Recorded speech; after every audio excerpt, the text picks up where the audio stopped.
Welcome back to my channel. Maraming salamat sa inyong lahat, mga masugid na sumusuporta dito sa aking channel na Road is Nag TV. Ang ating pag-uusapan ngayon ay tungkol sa Republic Act number 7610, kilala bilang Anti-Child Abuse Law, in relation to Presidential Decree number 603. At ito ang ating aalamin ngayon kung ano ang sinasabi ng batas na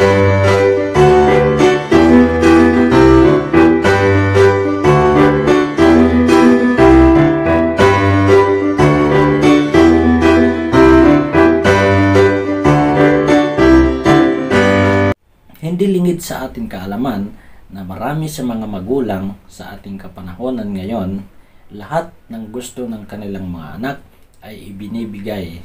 Ama na dito ang pagbili ng mga motor at sasakyan, lalo na kung ang isang magulang ay nasa ibang bansa at kung humingi ang kanilang anak ng sasakyan o di kaya motor, ito ay ipinagbibili o bumibili sila para ibigay at ipagamit sa kanilang mga anak kahit mga wala pang kaukulang dokumento o di kaya kaukulang na driver's license. Pero matanong natin, meron ba silang nilalabag na batas? At kung may nalalabag man sila na batas, meron bang kaparusahan sa kanilang ginagawa na pagpapaubaya sa kanilang mga anak na nagmamaneho sa mga sasakyan sa lansangan na wala naman silang driver's license? Okay? At ito ang ating sasagutin ngayon sa pamamagitan ng video na ito. Ano ang sinasabi ng ating batas? Ang sinasabi ng batas ay ganito: ang pagbibigay ng motor, vehicle o pagpapabaya sa isang bata o minor de edad na magmamaneho o gumamit ng motor, vehicle na walang lisensya ay isang uri ng child abuse at isang krimen at pinaparusahan ng kulong sa Anti-Child Abuse Law, otherwise known as Republic Act number 7610, in relation to Presidential Decree number 603. So, yun po ang sinasabi ng batas. Ang pagpapabaya o pagpapagamit ng magulang sa mga bata na walang kaukulang lisensya sa pamamagitan ng kanilang pagmamaneho, ito ay isang uri ng pang-aabuso sa mga menor de edad. Yan ay base sa Republic Act number 7610 at Presidential Decree number 603. Ayon sa Article 59 ng Presidential Decree number 603 o Child and Youth Welfare Code, isa sa mga acts kung saan pwede makulong ang magulang ay ang pagpapabaya ng isang magulang na gumamit ang isang minor de edad ng isang sasakyan na wala siyang lisensya kung ang sasakyan ay nakarehistro sa magulang, ay samantala ang batas na binigyan niya ng permiso ang anak niya ay nagagamitin ang sasakyan. So, yun po ang sinasabi ng Presidential Decree number 603. Okay? Ang sinuman na magulang na magpapagamit ng sasakyan sa kanyang anak na wala siyang lisensya, lalo na kung ito ay minor de edad, ito ay magkakaroon ng asunto o di kaya siya ay makakasuhan at siya rin ay pwedeng makulong sa kanyang ginawa. Bakit? Pinapahintulutan niya ang kanyang anak na minor de edad na walang lisensya na siya ay magmaneho. Ayun po ay ipinagbabawal ng batas. Sa makatuwid, bawal gamitin ng isang menor de edad ang kahit anong uri ng sasakyan na wala siyang lisensya dahil sa batas ipinagbabawal ang mga menor de edad na magmaneho. Article 59, crimes, criminal liability shall attach to any parent who allows or requires the child to drive without a license or with a license which the parent knows to have been illegally procured. If the motor vehicle driven by the child belongs to the parents, it shall be presumed that he permitted or ordered the child to drive. So yun po ang sinasabi ng Article 59. Kapag ang isang bata, minaneho niya ang isang sasakyan, ito ay i-presume o assuming na ang isang magulang o guardian ay pinahintulutan niya ito o di kaya inutusan niya na magmaneho. So ayun po ang sinasabi ng batas, hindi po ako ang nagsasabi niyan. Batas ang nagsasabi base sa Presidential Decree number 603 sa Article 59 ng nasabing batas. Parents as here used shall include the guardians and the head of the institution of foster home which has custody of the child. Kasama sa pagbabawal ang pag-drive ng isang minor de edad gamit ang license o driver's license na illegal na kinuha sa LTO.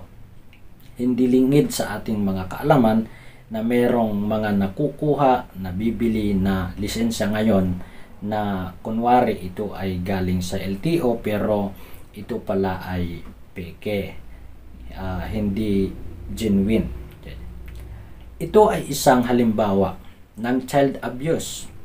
Ayon sa Republic Act number 7610 known as Special Protection of Children Against Abuse, Exploitation and Discrimination Act or Anti-Child Abuse Act. Sa Section 10 nito, sinasabi na ang mga ibang gawain ng pagpapabaya, abuso, kalupitan, exploitation at iba pang kondisyon kung saan nakakaapektos ng masama sa paglaki ng isang bata o menor de edad, including those covered by the Article 59 of Presidential Decree number 603 as amended but not covered by the revised penal code as amended, ay makukulong ng prison mayor in its minimum period 6 years and 1 day to 12 years imprisonment. So malinaw po ang sinasabi ng batas na ang pagpapabaya, pagpapahintulot o pagbibigay ng sasakyan sa kahit sino mang menor de edad, ito ay isang klase ng pang-aabuso. Bakit masabi itong klase o isang klase ng pang-aabuso? Dahil wala pa nga siyang karapatan at ipinagbabawal pa nga ng batas na siya ay hahawak o gumamit o mag-drive ng kahit anong klaseng sasakyan, ay pinahihintulutan ng isang magulang.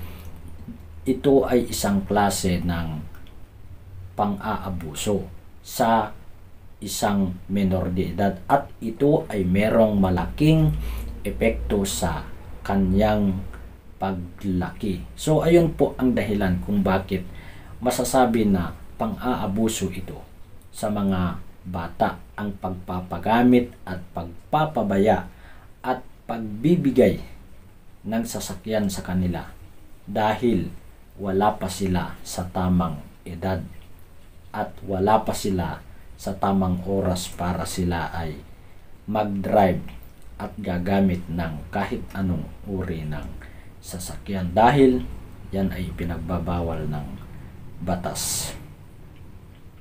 Sinasabi rin sa batas na ito na sa Section 10, other act of neglect, abuse, cruelty, or exploitation and other conditions prejudicial to the child's development. So ayun po, nasabi ko na po kanina na ito ay merong epekto sa paglaki ng isang bata. Any person who shall commit any other acts of child abuse, cruelty, or exploitation, or to be responsible for other conditions prejudicial to the child's development, including those covered by Article 59 of Presidential Decree number 603 as amended, but not covered by the revised penal code as amended, shall suffer the penalty of prison mayor in its minimum period. So, ang sino man na mapapatunayan na nagkasala sa Republic Act 7610, Anti-Child Abuse Law, at sa Presidential Decree number 603, siya ay mapapatawan ng parusa ng kulong mula 6 na taon at hanggang 1 araw, o tataas pa ito ng mahigit 12 years na pagkakakulong. Under the law, ang isang 17 years old ay pwede nang kumuha ng student permit, ngunit hindi ito matatawag na lisensya sa pagmamaneho dahil kinakailangan na ang minor de edad na may hawak nito ay magmamaneho kasama ang isang professional driver. Kapag ang inyong anak ay 17 years old, pwede na itong kumuha ng student permit para siya ay makapagmaneho. Pero hindi ito nangangahulugan na pwede na siyang magmaneho na mag-isa. Kinakailangan pa rin na meron siyang kasama, kinakailangan pa rin na merong mag-aalalay sa kanya, na itong mag-aalalay sa kanya ay meron siyang professional driver's license. So, babala po sa mga magulang na nagre-regalo sa kanilang mga anak ng mga sasakyan, lalo na sa mga menor de edad na wala pa sa tamang edad para makakuha ng driver's license. Huwag nyo nang ibilhan ang inyong anak ng motor o di kaya sasakyan, o di kaya huwag nyong ipagamit ang inyong mga sasakyan, dahil kung nadisgrasya ang inyong anak, meron kayong pananagutan sa batas at kayo rin ang mananagot sa kahit anong nagawa ng inyong anak habang siya ay nasa lansangan. At ang anak ninyo, kung sakasakali na siya ay madisgrasya, meron itong malaking epekto sa kanyang paglaki. It's either maputol ang kanyang paa o di kaya mabugok ang kanyang ulo. So ito ay merong malaking epekto. So kung naputol ang kanyang paa dahil sa kanyang pagmamaneho at dahil pinahihintulutan nyo na siya ay mag-drive, nasira ang kanyang kinabukasan, hindi lang ang kanyang kinabukasan, pati ang kanyang physical na pangangatawan. Bakit? Dahil naputol ang kanyang paa. So, babala po sa lahat ng mga magulang, huwag na huwag po ninyong ipapagamit ang inyong mga sasakyan sa inyong mga anak na menor de edad. At huwag na huwag po kayong bibili ng sasakyan pagkatapos iregalo nyo po sa kanila. Hindi po masama ang magregalo, pero kung ito ay nakakasalungat sa sinasabi ng batas, ito ay hindi maganda. So sana po nakapagbigay po ako ng kaunting payo at kaalaman tungkol sa Presidential Decree number 603 at Republic Act number 7610, kilala bilang Anti-Child Abuse Law. So kung ikaw ay bago ka pa lang sa aking YouTube paki-subscribe po, and then pindutin po ang button bell para sa mga susunod na video, at paki-like din po ang aking channel, at ipag-anyaya at ibahagi din po ang video ito sa inyong mga kakilala, kapamilya at kamag-anak para sila ay mabigyan ng kaalaman tungkol sa mga bagay-bagay na merong kinalaman sa ating buhay sa pang-araw-araw. Maraming salamat po sa inyong lahat, at pagpalain po kayo ng may kapal hanggang sa muli.